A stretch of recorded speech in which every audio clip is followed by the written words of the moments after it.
बिस्मिल्लाहिर्रहमानिर्रहीम, अस्सलाम वालेकुम। ऑफ द स्क्रीन में खुश आमदीद। दोस्तों, कहते हैं कि जब भी आपको गुस्सा आए तो आपको ज्यादा बोलना नहीं चाहिए, क्योंकि इंसान गुस्से में कभी कभार कुछ ज्यादा ही सच बोलने लग जाता है। बिल्कुल ऐसा ही भारतीय मीडिया को इंटरव्यू देते हुए जनरल बख्शी ने किया। जनरल बख्शी के नाम से आप तो बखूबी वाकिफ होंगे, जो हर वक्त जंग जंग जंग करता रहता है कि किसी भी तरह पाकिस्तान और भारत की जंग हो जाए। लेकिन इस बार जनरल बख्शी ने गुस्से में आकर कुछ ज्यादा ही सच बोल दिया और भारतीयों को नामर्द कह दिया कि पाकिस्तान आता है, तुम्हारे बंदों को मार जाता है और तुम में इतनी हिम्मत नहीं कि उसका जवाब दे सको। जनरल बख्शी का मजीद ये कहना था कि हमने 80,000 से ज्यादा फौजी जवान गंवा लिए हैं, और वो भी 2004 से आगे। पाकिस्तानी फौजी घुसते हैं और घुस के मार के चले जाते हैं और हम उनका जवाब नहीं दे पाते। फौरन कोई ना कोई बड़ी ताकत बीच में कूदती है और हम भारतीय उसके डर की वजह से पाकिस्तान को जवाब नहीं दे पाते। जनरल बख्शी ने बड़े क्लियर अंदाज में कहा कि किस तरह पाकिस्तान ने घुस के उनके फौजी अड्डों पर हमला किया,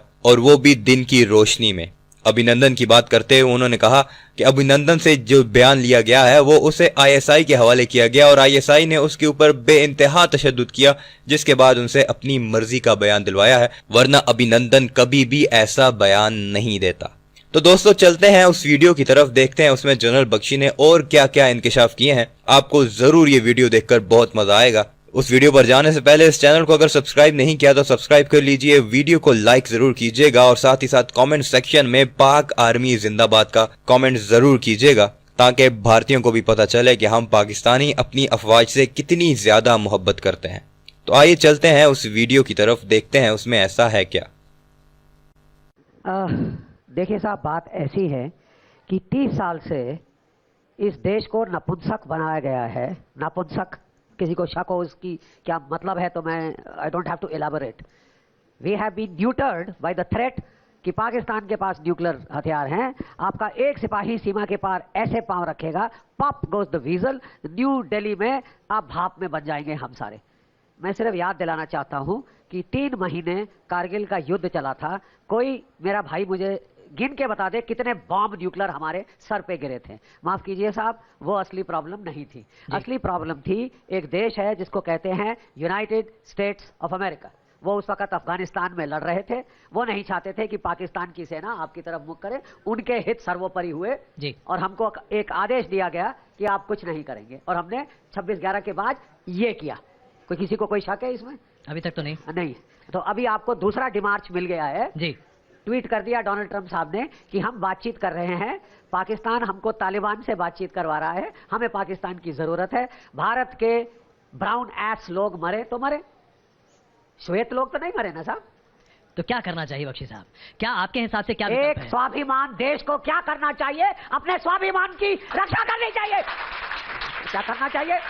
आप युद्ध में हैं, आप युद्ध में हैं, आपको कोई शक है? अच्छा, अगर आपको शक है तो मैं बता दूं आपको, अगर आपको अभी भी शक है तो मैं बता दूं कि जो पाकिस्तान के फॉरेन मिनिस्टर हैं, जिन्होंने कल वापस किया है विंग कमांडर अभिनंदन को, वो किस रूप में वापस किया है? Prisoner of war. Get that right? उनकी तरफ से वॉर है। हमारी तरफ से साहब एक ये कबूतर उड़ाने वाला, नोबेल पीस प्राइज को लाल टपकाने वाला एक तबका है, वो कह रहा साहब हाँ ठीक है, अब बड़ी मुश्किल से फौज को इजाजत मिल गई, मोदी जी ने इजाजत दे दी, चलो साहब पार स्ट्राइक करो। लेकिन साहब केवल टेरर टारगेट्स पे स्ट्राइक होगा। हाँ, पाकिस्तान की फौज हमने देखिए बिल्कुल सही काम किया। जस्ट वॉर थ्योरी सेज कि साहब your response should be proportionate जी, जस्ट एंड प्रोपोर्शनेट। ठीक है साहब? तो हमने पाकिस्तान में कहां स्ट्राइक की? हमारे 12 मिराज 2000 जहाज गए, हमारे 4 सुखोई 30 साथ थे, हमारे एवैक साथ था, और शायद इलेक्ट्रॉनिक सप्रेशन एयरक्राफ्ट भी साथ थे। ये सारा पैकेज 80 किलोमीटर पाकिस्तान के अंदर घुस गया और बालाकोट कैंप को स्ट्राइक किया, जो कि जैश ए मोहम्मद का कैंप है। ठीक है साहब? जवाब में क्या हुआ साहब? पाकिस्तान ने दुनिया को बोला जैश ए मोहम्मद पाकिस्तान की फौज है, आप हिमाकत कैसे कर सकते हैं उसे छूने की। उसने अगले दिन हमारी फौज के एक ब्रिगेड हेडक्वार्टर, एक बटालियन हेडक्वार्टर और एक एमिनेशन डंप पे हमला किया। उनकी भजी पड़ी थी क्योंकि हमारी वायुसेना भी उतर आई मैदान में, तो उनके बम दाएं बाएं गिरे। ये तो किस्मत की बात है ना साहब। लेकिन आज हमें लोग कह रहे हैं कि ये हिंदुस्तान की फौज तो फालतू है, अगर ये मर गए तो इनको तो तनख्वाह मिलती है। तो साहब डी एस्केलेट होना चाहिए, क्योंकि अमेरिका से आदेश आ चुका है, डोनाल्ड ट्रंप साहब बोल चुके हैं, डी एस्केलेट होना चाहिए। मैं आपको एक लास्ट चीज बोल दूं, ठीक है साहब? क्योंकि मैं जरा जो भी जनरल साहब होते हैं उनको तनख्वाह मिलती है 6 महीना आगे सोचने के लिए। बिल्कुल। आप समझ रहे हैं मैं क्या कह रहा हूं? General is paid to think 6 month ahead. जी। प्लेटून कमांडर उसी की लड़ाई लड़ता है, वो 1 घंटा आगे की लड़ाई, कंपनी कमांडर इत्यादि इस चेन में कम से कम 6 महीने आगे सोचना चाहिए। अमेरिका अफगानिस्तान से जाना चाहता है, वो अपनी एक जान भी और फालतू नहीं देना चाहता, वो अपनी जानों की कदर करते हैं। ये भारतवर्ष है जिसमें 80,046, आज 2 और गए, 4 और गए ना, 46 4 50, 80,050 भारतीय लाशें सन 2008 से गिर चुकी हैं। अगर आप आंकड़े देखना चाहते हैं तो counter terrorism, south Asia counter terrorism के पोर्टल आप अभी तक का देखिए, सबसे 80,000 भारतीय मर गए हैं साहब। ये एकमात्र देश है जिसमें कबूतर ब्रिगेड को तो ऐसा ठेंगे का फर्क नहीं पड़ता, क्योंकि साहब वो तो ऐसे होटलों में रहते हैं, मरते बाहर गरीब इंसान है। चावड़ी बाजार में बेचारे जो सब्जी बेच रहे होते हैं मर जाते हैं, वो जुलू कैटेगरी में नहीं है, तो वो तो साहब नाली के कीड़े हैं, वो गली के कुत्ते हैं, क्या फर्क पड़ता है, मरते जाने दो। और अरे साहब ये 30 साल से चला आ रहा है, ये पुलवामा की बात नहीं है, पुलवामा की बात नहीं है। और मैं सिर्फ ये कह रहा हूं, क्या भारतीय खून इतना सस्ता है? Come on tell me you bloody peaceniks, भारतीय खून इतना सस्ता है? कबूतर उड़ाने वालों, मर जाओ चुल्लू भर पानी में डूब के। We are not prepared to die. Lieutenant general Gurmeet Singh ji, और मैं लास्ट चीज कह दूं, जी हम आएंगे आपके पास। जी, देश सर्वोपरि है। जी, मोदी साहब के कंधों पर इस वक्त बहुत भारी बोझ है। मैं जानता हूं पूरी दुनिया शामिल यूनाइटेड स्टेट्स ऑफ अमेरिका का दबाव है कि वो साहब अमेरिकी राष्ट्रहित नहीं चाहते कि यहां कोई युद्ध आगे बढ़े। लेकिन आपके हिसाब से हमारे होना राष्ट्रहित चाहिए। क्या चाहते हैं, जरा दुनिया से पूछिए। हमारे जो विंग कमांडर अभिनंदन को, विंग कमांडर अभिनंदन जब जहाज से उतरे, मैं टीवी पे बड़े ध्यान से देख रहा था।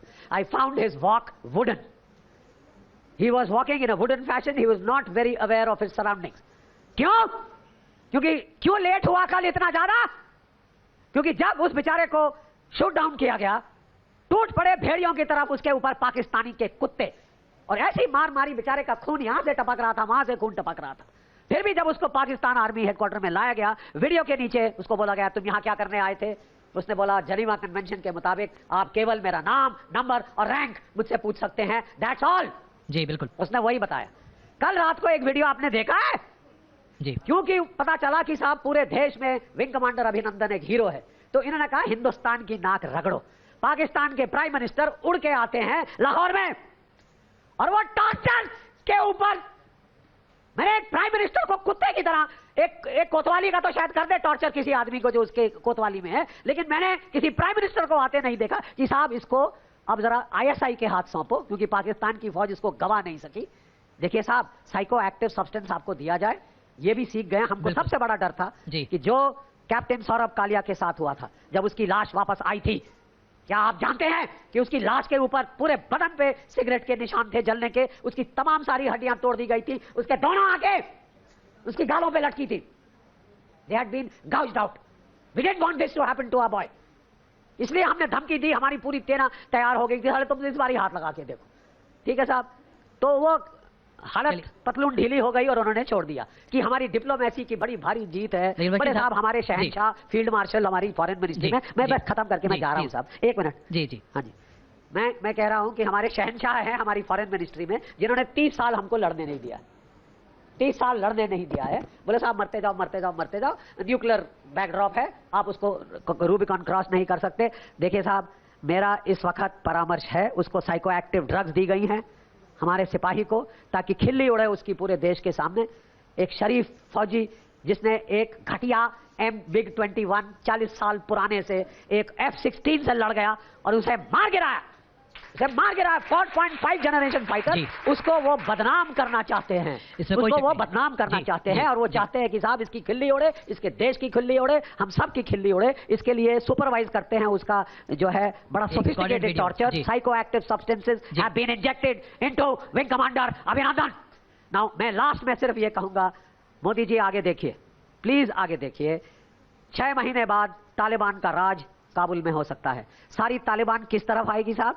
कश्मीर की तरफ, आपकी तरफ। आप उसके लिए इंतजार करना चाहते हैं? आप अभी हुर्रा बोल के खत्म करना चाहते हैं, फिर गले लगना चाहते हैं? नहीं साहब, हम नहीं लगना चाहते, हम नहीं लगना चाहते। और इस समय ऐसा है कि भारत की जनता बड़ी ताकतवर है, तो हम युद्ध के लिए, आपके हिसाब से हम युद्ध के लिए तैयार हैं बख्शी साहब। बड़ी ताकतवर है। आपके हिसाब से हम और युद्ध के लिए मैं तैयार लास्ट हैं। में जी, जस्ट जी, लास्ट जी, 2 वर्ड्स, जी। मैं एक पुराने भूतपूर्व सैनिक की हैसियत से, मेरी बड़ी छोटी हैसियत है, मैं 2 स्टार जनरल हूँ, ये सब 3 स्टार।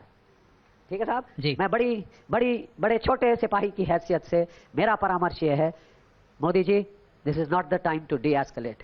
जो आपने बड़ा हिम्मत वाला काम शुरू किया, take it to its logical conclusion.